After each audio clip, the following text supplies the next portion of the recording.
إن مما لا يصدقه العقل أن ترى أناس يتشبهون بالخنازير.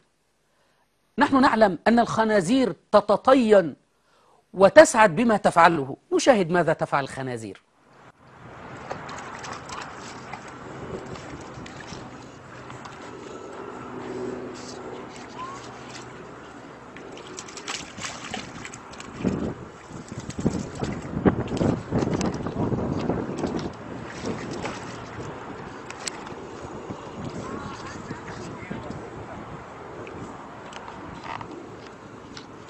لقد اقتدى الشيعة بالخنازير ظنا منهم أن هذا التطين، شعيرة التطيين، تقربهم من الحسين رضي الله عنه. فلنشاهد.